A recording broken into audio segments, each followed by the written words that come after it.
Pain of loss to gun violence all too well. His daughter, journalist Alison Parker, was murdered during a live broadcast on television just over a month ago. He wrote an op-ed in USA Today yesterday noting it is not sufficient to say there is nothing you can do to prevent someone, even someone who is mentally ill, from getting a gun if they want. Andy Parker joins me now.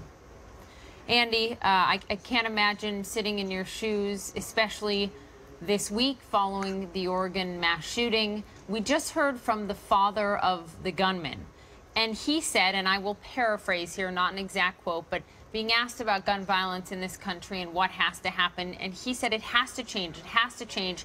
How can it not? And he talked about, you know, the guns being the killers and killing people. What did you make of that interview? Well, Poppy, I mean, he gets it. He's got it right. My question would be, where was this kid's mother in all of this? Because, you know, the guy said he was, you know, that he didn't live with them, and you know, this is a reason why we have to do sensible gun legislation to make changes, because part of it is it's obviously mental health, but we got to make up for bad parenting. You know, that's one reason why we have to do this, because there are a lot of bad parents out there. I want to play you some sound from earlier this week. Chairman of the House Homeland Security Committee, Mike McCall. Let's listen. You're talking about a Second Amendment right under the Constitution as well. And so to deny that right just on a hunch raises all sorts of legal questions as well. I think part of the problem is addressing mental illness, having people identify people in the family or friends who seem to be a little off base. Just like in terrorism, we talk about radicalization, the warning signs of radicalization, spotting those early, getting them in the off-ramp so we can treat them, so we can stop this kind of violence from happening. So he's saying mental health is the problem, treat them, that will be the solution. Is he right? And that's these guys on the Republican side of the aisle. Unfortunately, it is a Republican issue. That is always their fallback position. And yet, here's the same guy that's supposed to be protecting, helping protect us from terrorists. And there are 1,000 people on the FBI's no-fly list.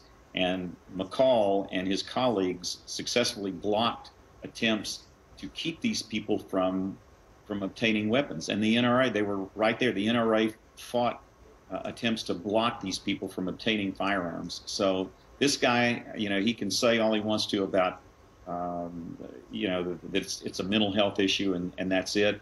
But it's not enough. We have to do this. Like this kid's father said, we have to do more. I was also struck last night. I saw a quote from Jeb Bush, who's the front runner for president, said, and his cavalier response to this whole thing was, well, stuff happens. And you know, I'm sure he cleaned it up for his audience, but because you know how, you know, the other way to phrase that would be, I mean, that's unacceptable. And that's what these guys do. They're cowards. They're in the pockets of the NRA, and this has got to change. To be clear here, I do want to say that Jeb Bush did precede that in the same statement by saying this is, you know, and I'll paraphrase, a horrific tragedy. But moving on to someone on the other side of the aisle, Andy, earlier today, Senator Richard Blumenthal of Connecticut said he believes that maybe this is the tipping point. Let's play that. This tragic, horrific, unspeakable tragedy, much like Sandy Hook, could be the tipping point. And that's why we're introducing a very common sense, sensible measure to close a loophole in the existing law so that no gun will be sold without a background check. And he said, look, even if Sandy Hook wasn't the tipping point, these things take time, and he's hopeful. Are you hopeful? I am hopeful. You know, Poppy, I've got to be. This has got to change, and I do think people have had enough. You know, when you're afraid to drop your kids off at school, when you have to wonder if you're going to make it out of a movie theater alive, if you're as a journalist just trying to do your job on a simple assignment and wonder, you know, not in Iraq, but here in the United States, you wonder if you're going to survive. You know, it's got to stop. The NRA has done a great job. They've had a 30-year jump, but we are we're closing the gap on them, and I want to tell your audience that if they want to join me and they want to join Everytown, which is the organization that I am now associated with, to text NOW, N-O-W, to 877-877. And again, it's just NOW in capital letters, 877-877. And there are thousands of people that are ready to join this fight, because we do have to change it, and we will. And you contrast, Senator Blumenthal's comments with McCall's comments, and they're like night and day. One person gets it, the other one doesn't have a clue, or just is a coward.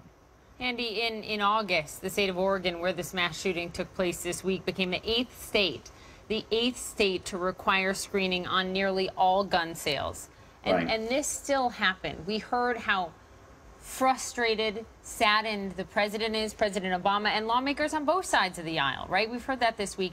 But what single law do you want to see that you think would have the most immediate effect?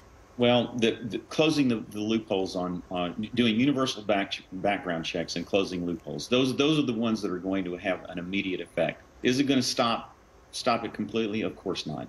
Mental health, certainly there is there is a component there too, but it's like treating cancer. There's no one therapy that's going to make the complete recovery.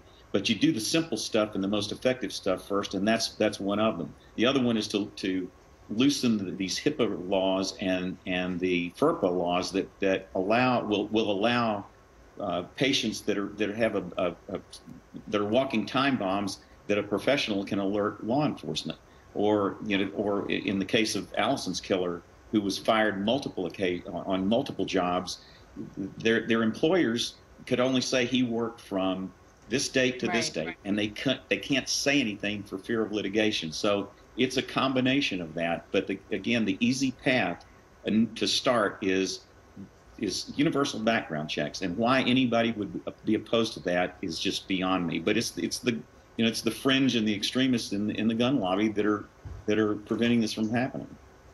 Andy Parker, thank you very much. Your family, your daughter Alison, very much in our thoughts still. We'll be right back. Thank you, Poppy. Thank you.